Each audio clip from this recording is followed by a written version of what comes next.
Module number 1.14.01. Topic name: Continuing Professional Development. ನಮಸ್ಕಾರ ಗೆಳೆಯರೆ, ಮುಂದುವರೆದ ವೃತ್ತಿಪರ ಅಭಿವೃದ್ಧಿ ಮತ್ತು ಗುರಿಗಳು ಎಂದು ಕರೆಯಲ್ಪಡುವ ಈ ವಿಭಾಗಕ್ಕೆ ಸುಸ್ವಾಗತ.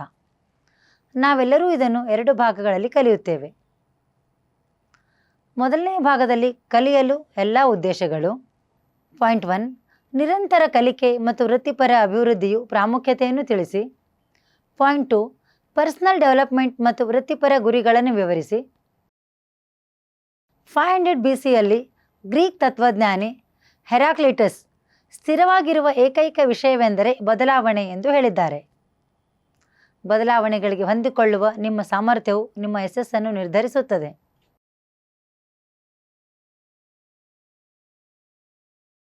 ನಿರಂತರ ಕಲಿಕೆ ಎಂದರೆ ಕೌಶಲ್ಯಗಳ ನಿರಂತರ ವಿಸ್ತರಣೆ ಮತ್ತು ಕಲಿಕೆ ಮತ್ತು ಜ್ಞಾನವನ್ನು ಸುಧಾರಿಸುವ ಮೂಲಕ ವರ್ತನೆಯಲ್ಲಿ ಬದಲಾವಣೆ. ನಿರಂತರವಾಗಿ ಬದಲಾಗುತ್ತಿರುವ ಜೀವನವು ವೈಯಕ್ತಿಕವಾಗಿ ಮತ್ತು ವೃತ್ತಿಪರವಾಗಿ ಹೊಂದಾಣಿಕೆಯನ್ನು ಬಯಸುತ್ತದೆ. ಉತ್ತಮವಾಗಿ ರಚಿಸಲಾದ ಮತ್ತು ವಿತರಿಸಲಾದ ನಿರಂತರ ವೃತ್ತಿಪರ ಅಭಿವೃದ್ಧಿಯು ಮುಖ್ಯವಾಗಿದೆ, ಏಕೆಂದರೆ ಅದು ವ್ಯಕ್ತಿಗೆ, ಅವರ ವೃತ್ತಿಗೆ ಮತ್ತು ಸಾರ್ವಜನಿಕರಿಗೆ ಪ್ರಯೋಜನಗಳನ್ನು ನೀಡುತ್ತದೆ. ನಿರಂತರ ಕಲಿಕೆ ಮತ್ತು ವೃತ್ತಿಪರ ಅಭಿವೃದ್ಧಿಯು ನಿಮ್ಮ ಗ್ರಾಹಕರು ಮತ್ತು ಸಮುದಾಯಕ್ಕೆ ವೃತ್ತಿಪರ ಸೇವೆಯನ್ನು ನೀಡಲು ನಿಮಗೆ ಅಗತ್ಯವಿರುವ ಜ್ಞಾನ ಮತ್ತು ಕೌಶಲ್ಯಗಳನ್ನು ನೀವು ಕಾಪಾಡಿಕೊಳ್ಳಲು ಮತ್ತು ಹೆಚ್ಚಿಸಲು ಖಚಿತಪಡಿಸುತ್ತದೆ.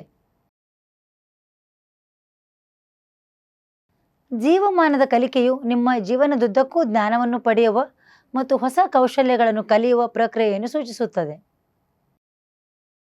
ಅನೇಕ ಜನರು ಪರ್ಸನಲ್ ಡೆವಲಪ್ಮೆಂಟ್ ಮತ್ತು ನೆರವೇರಿಕೆಗಾಗಿ ತಮ್ಮ ಶಿಕ್ಷಣವನ್ನು ಮುಂದುವರಿಸುತ್ತಾರೆ, ಆದರೆ ಇತರರು ಇದನ್ನು ವೃತ್ತಿ ಜೀವನದ ಪ್ರಗತಿಗೆ ಮಹತ್ವದ ಹೆಜ್ಜೆಯಾಗಿ ನೋಡುತ್ತಾರೆ. ನಿರಂತರ ಕಲಿಕೆ ಮತ್ತು ವೃತ್ತಿಪರ ಅಭಿವೃದ್ಧಿಯು ವೈಯಕ್ತಿಕ ನೆರವೇರಿಕೆ ಮತ್ತು ವೃತ್ತಿಪರ ಅಭಿವೃದ್ಧಿಗೆ ಕಾರಣವಾಗುತ್ತದೆ.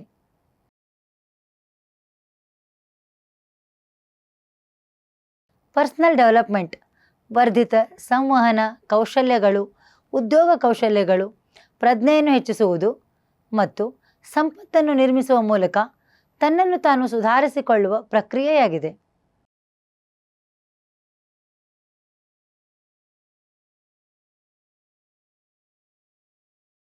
ಸ್ವಸಹಾಯ ಮತ್ತು ಪರ್ಸನಲ್ ಡೆವಲಪ್ಮೆಂಟ್ ಆಂದೋಲನವು ಬೆಳೆಯುತ್ತಿರುವ ಯಶಸ್ಸು ಅನೇಕ ಶಿಕ್ಷಕರಿಗೆ ಮತ್ತು ಸಂಸ್ಥೆಗಳಿಗೆ ಹೆಚ್ಚು ಅರ್ಹ ಮತ್ತು ಪ್ರೇರಿತ ಸಿಬ್ಬಂದಿಯನ್ನು ಪಡೆಯಲು ಸಹಾಯ ಮಾಡುತ್ತದೆ.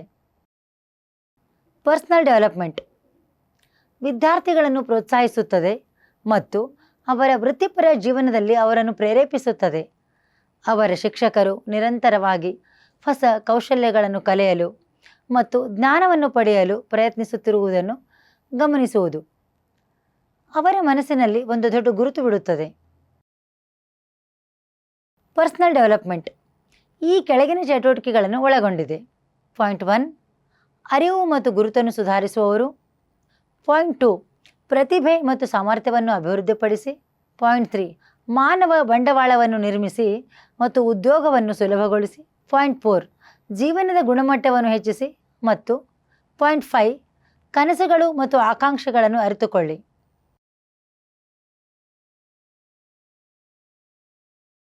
ವೈಯಕ್ತಿಕ ಬೆಳವಣಿಗೆಯು ವ್ಯಕ್ತಿಯ ಸಂಪೂರ್ಣ ಜೀವನದ ಅವಧಿಯಲ್ಲಿ ನಡೆಯುತ್ತದೆ. ಪರ್ಸನಲ್ ಡೆವಲಪ್ಮೆಂಟ್ ಕೇವಲ ಸ್ವಸಹಾಯಕ್ಕೆ ಸೀಮಿತವಾಗಿಲ್ಲ. ವಾಸ್ತವವಾಗಿ ಈ ಪರಿಕಲ್ಪನೆಯು ಇತರರನ್ನು ಪಾತ್ರಗಳಲ್ಲಿ ಅಭಿವೃದ್ಧಿಪಡಿಸಲು ಔಪಚಾರಿಕ ಮತ್ತು ಅನೌಪಚಾರಿಕ ಚಟುವಟಿಕೆಗಳನ್ನು ಒಳಗೊಂಡಿರುತ್ತದೆ. ಎ. ಟೀಚರ್ ಗುರು. ಬಿ. ಗೈಡ್ ಮಾರ್ಗದರ್ಶಿ. ಸಿ. ಕೌನ್ಸಿಲರ್ ಸಲಹೆಗಾರ. ಡಿ. ಮ್ಯಾನೇಜರ್.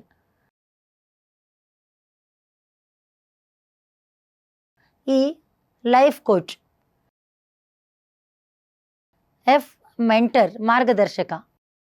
ಪರ್ಸನಲ್ ಡೆವಲಪ್ಮೆಂಟ್ ಈ ಕೆಳಗಿನ ಚಟುವಟಿಕೆಗಳನ್ನು ಒಳಗೊಂಡಿರಬಹುದು: ಸ್ವಯಂ ಅರಿವು ಸುಧಾರಿಸುವುದು, ಸ್ವಯಂ ಜ್ಞಾನವನ್ನು ಸುಧಾರಿಸುವುದು, ಕೌಶಲ್ಯಗಳನ್ನು ಸುಧಾರಿಸುವುದು ಅಥವಾ ಹೊಸದನ್ನು ಕಲಿಯುವುದು, ಗುರುತನ್ನು ಅಥವಾ ಸ್ವಾಭಿಮಾನವನ್ನು ನಿರ್ಮಿಸುವುದು ಅಥವಾ ನವೀಕರಿಸುವುದು. ಪರ್ಸನಲ್ ಡೆವಲಪ್ಮೆಂಟ್ ಈ ಕೆಳಗಿನ ಚಟುವಟಿಕೆಗಳನ್ನು ಸಹ ಒಳಗೊಂಡಿದೆ. ಸಾಮರ್ಥ್ಯಗಳು ಅಥವಾ ಪ್ರತಿಭೆಗಳನ್ನು ಅಭಿವೃದ್ಧಿಪಡಿಸುವುದು, ವೃತ್ತಿಯನ್ನು ಸುಧಾರಿಸುವುದು, ಸಾಮರ್ಥ್ಯವನ್ನು ಗುರುತಿಸುವುದು ಅಥವಾ ಸುಧಾರಿಸುವುದು, ಕಟ್ಟಡ ಉದ್ಯೋಗ, ಜೀವನ ಶೈಲಿ ಮತ್ತು ಜೀವನದ ಗುಣಮಟ್ಟ ಮತ್ತು ಸಮಯ ನಿರ್ವಹಣೆಯನ್ನು ಹೆಚ್ಚಿಸುವುದು, ಆರೋಗ್ಯವನ್ನು ಸುಧಾರಿಸುವುದು, ಆಕಾಂಕ್ಷೆಗಳನ್ನು ಪೂರೈಸುವುದು, ಜೀವನದ ಉದ್ಯಮವನ್ನು ಪ್ರಾರಂಭಿಸುವುದು, ಪರ್ಸನಲ್ ಡೆವಲಪ್ಮೆಂಟ್ ಯೋಜನೆಗಳನ್ನು PDPS ವ್ಯಾಖ್ಯಾನಿಸುವುದು ಮತ್ತು ಕಾರ್ಯಗತಗೊಳಿಸುವುದು, ಸಾಮಾಜಿಕ ಸಂಬಂಧಗಳು ಅಥವಾ ಭಾವನಾತ್ಮಕ ಬುದ್ಧಿವಂತಿಕೆಯನ್ನು ಸುಧಾರಿಸುವುದು. ಸ್ನೇಹಿತರೆ, ಒಬ್ಬರು ಪೂರೈಸಬೇಕಾದ ವೃತ್ತಿಪರ ಗುರಿಗಳನ್ನು ನಾವು ತ್ವರಿತವಾಗಿ ನೋಡುತ್ತೇವೆ. ಖಂಡಿತ ಇವುಗಳ ಬಗ್ಗೆ ಮುಂದಿನ ಭಾಗದಲ್ಲಿ ವಿವರವಾಗಿ ಅಧ್ಯಯನ ಮಾಡೋಣ. ಪಾಯಿಂಟ್ 1, ವೃತ್ತಿಪರ ಜ್ಞಾನ ಮತ್ತು ತರಬೇತಿಯನ್ನು ವಿಸ್ತರಿಸಿ. ಪಾಯಿಂಟ್ 2, ಕೆಲಸದ ಕಾರ್ಯಕ್ಷಮತೆಯನ್ನು ಸುಧಾರಿಸಿ. ಪಾಯಿಂಟ್ 3, ವೃತ್ತಿಪರ ಸಂಬಂಧಗಳನ್ನು ಬಲಪಡಿಸುವುದು. ಪಾಯಿಂಟ್ 4, ಉತ್ತಮ ಪ್ರಸ್ತುತಿ ಕೌಶಲ್ಯಗಳು. ಪಾಯಿಂಟ್ 5, ಉನ್ನತ ಉದ್ಯೋಗದ ಪಾತ್ರವನ್ನು ಸಾಧಿಸಿ. ಪಾಯಿಂಟ್ 6, ಹೊಸ ಅನುಭವಗಳನ್ನು ಪಡೆಯಿರಿ. ವೃತ್ತಿಪರ ಜ್ಞಾನ ಮತ್ತು ತರಬೇತಿಯನ್ನು ವಿಸ್ತರಿಸಿ. ಪಾಯಿಂಟ್ 1, ವಿವಿಧ ಕೋರ್ಸ್ಗಳಿಗೆ ದಾಖಲಾಗುವುದು. ಪಾಯಿಂಟ್ 2, ಕಾರ್ಯಾಗಾರಗಳಿಗೆ ಹಾಜರಾಗುವುದು. ಪಾಯಿಂಟ್ 3, ತರಬೇತಿ ಕಾರ್ಯಕ್ರಮಗಳು, ಪ್ರಮಾಣ ಪತ್ರಗಳನ್ನು ಪಡೆಯುವುದು. ಈ ಪ್ರಯತ್ನಗಳು ಕೆಲಸಗಾರನು ತನ್ನನ್ನು ಅಥವಾ ಅವಳನ್ನು ಅಪ್ಡೇಟ್ ಮಾಡಲು ನಿರಂತರವಾಗಿ ಪ್ರಯತ್ನಿಸುತ್ತಿದ್ದಾನೆ ಎಂಬುದನ್ನು ಸಾಬೀತುಪಡಿಸುತ್ತದೆ. ಕೆಲಸದ ಕಾರ್ಯಕ್ಷಮತೆಯನ್ನು ಸುಧಾರಿಸಿ. ಎ, ಕಚೇರಿಗೆ ಬೇಗ ಬರಲು ಪ್ರಾರಂಭಿಸಿ. ಬಿ, ಕೆಲಸದ ಬಗ್ಗೆ ಸಕಾರಾತ್ಮಕ ಮನೋಭಾವವನ್ನು ಬೆಳೆಸಿಕೊಳ್ಳಿ. ಸಿ, ಪರಿಣಾಮಕಾರಿಯಾಗಿ ಕೆಲಸ ಮಾಡಿ. ವೃತ್ತಿಪರ ಸಂಬಂಧಗಳನ್ನು ಬಲಗೊಳಿಸಿ. ಎ, ಉದ್ಯೋಗಿಗಳು ಮತ್ತು ಸಹೋದ್ಯೋಗಿಗಳನ್ನು ವೃತ್ತಿಪರ ರೀತಿಯಲ್ಲಿ ನಡೆಸಿಕೊಳ್ಳಿ. ಬಿ, ಹಿರಿಯರ ಬಗ್ಗೆ ಗೌರವಯುತ ನಡವಳಿಕೆಯೊಂದಿಗೆ ಪ್ರತಿದಿನ ಅವರನ್ನು ಸ್ವಾಗತಿಸಿ. ಉತ್ತಮ ಪ್ರಸ್ತುತಿ ಕೌಶಲ್ಯಗಳು. ಕಾರ್ಪೊರೇಟ್ ಜಗತ್ತಿನಲ್ಲಿ ನೀವು ಹಲವಾರು ರೀತಿಯ ಜನರನ್ನು ಕಾಣಬಹುದು. ಎ, ಅವರೊಂದಿಗೆ ಉತ್ತಮ ಪರಸ್ಪರ ಸಂವಹನವನ್ನು ಅಭಿವೃದ್ಧಿಪಡಿಸಿ. ಬಿ, ನಿಮ್ಮ ದೃಷ್ಟಿಕೋನಗಳನ್ನು ಸ್ಪಷ್ಟತೆಯೊಂದಿಗೆ ಮತ್ತು ಸಂಕ್ಷಿಪ್ತವಾಗಿ ಪ್ರಸ್ತುತಪಡಿಸಿ. ಸಿ, ವಿಷಯವನ್ನು ತಿಳಿದುಕೊಳ್ಳುವುದು ಸಾಕಾಗುವುದಿಲ್ಲ, ಅದನ್ನು ಸರಿಯಾಗಿ ಮತ್ತು ಎಚ್ಚರಿಕೆಯಿಂದ ಪ್ರಸ್ತುತಪಡಿಸಲು ಕಲಿಯಿರಿ. ಉನ್ನತ ಉದ್ಯೋಗದ ಪಾತ್ರವನ್ನು ಸಾಧಿಸಿ. ಎಂದಿಗೂ ನೆಲೆಗೊಳ್ಳಬೇಡಿ. ವೃತ್ತಿ ಮತ್ತು ಸಂಸ್ಥೆಯನ್ನು ಉತ್ತಮ ಸ್ಥಳಗಳನ್ನಾಗಿ ಮಾಡುವ ಎಲ್ಲ ಅವಕಾಶಗಳನ್ನು ತೆಗೆದುಕೊಳ್ಳಿ. ನಿಮ್ಮ ಕೌಶಲ್ಯಗಳನ್ನು ಹೇಗೆ ಉತ್ತಮವಾಗಿ ಬಳಸಬೇಕೆಂದು ಪ್ರತಿದಿನ ತಿಳಿಯಿರಿ. ಹೊಸ ಅನುಭವ ಪಡೆಯಿರಿ. ಆರಾಮ ವಲಯದಿಂದ ಹೊರಬನ್ನಿ ಮತ್ತು ಹೊಸ ಸವಾಲುಗಳನ್ನು ತೆಗೆದುಕೊಳ್ಳಿ.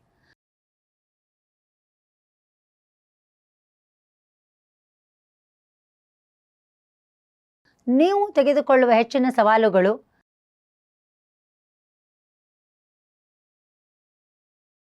ನಿಮ್ಮ ಪ್ರೊಫೈಲ್ಗೆ ಉತ್ತಮವಾಗಿರುತ್ತವೆ.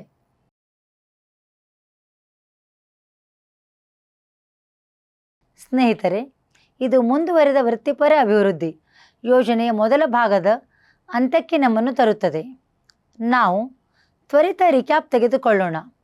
ನಿರಂತರ ಕಲಿಕೆ ಮತ್ತು ವೃತ್ತಿಪರ ಅಭಿವೃದ್ಧಿಯ ಪ್ರಾಮುಖ್ಯತೆಯನ್ನು ನಾವು ಕಲಿತಿದ್ದೇವೆ ಮತ್ತು ಪರ್ಸನಲ್ ಡೆವಲಪ್ಮೆಂಟ್ ಮತ್ತು ವೃತ್ತಿಪರ ತರಗತಿಗಳು ಮಹತ್ವವನ್ನು ನಾವು ಅರ್ಥ ಮಾಡಿಕೊಂಡಿದ್ದೇವೆ.